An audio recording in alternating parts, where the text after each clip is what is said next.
Jawahar Nagar dumping yard, దాని చుట్టుపక్కల around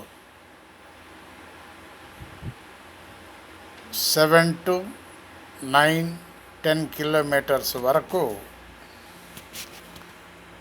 polluted అయిపోయి ఉన్నది. ఎందుకంటే ఈ డంపింగ్ యార్డ్ కింద నీరు మొత్తం కలుషితమైపోయి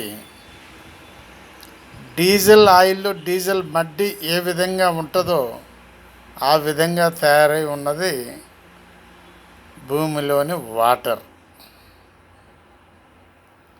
ఈ వాటర్ను చూడటానికి వస్తున్నారు అధికారులు, రాజకీయ నాయకులు.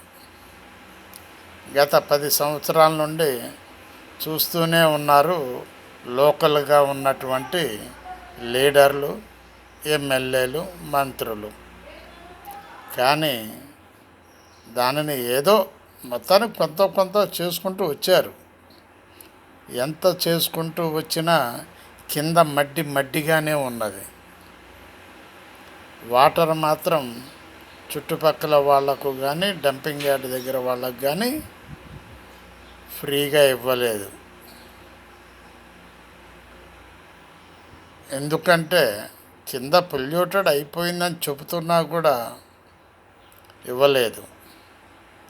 పేపర్ల ద్వారా వచ్చేటటువంటి వార్తలు ఒక రకంగా ఉంటాయి, గవర్నమెంటు చెప్పేటటువంటి వార్తలు ఒక రకంగా ఉంటాయి, అధికారంలో ఉన్నటువంటి లీడర్లు చెప్పే మాటలు ఒక రకంగా ఉంటాయి. ఆ నీటిని ఉపయోగించే వాళ్లకు మాత్రం ఒక రకంగా కనబడుతుంటాయి ఆ నీళ్ళు. ఇన్ని రకరకాలుగా కనబడుతున్నటువంటి ఆ డంపింగ్ యార్డ్ యొక్క నీటిని, ఆ వాసనను 10 సంవత్సరాల పరిపాలకులు గమనిస్తూనే ఉన్నారు. ఎంత గమనించినా దాని గతి అంతే అని అంటూ ఉంటున్నారు.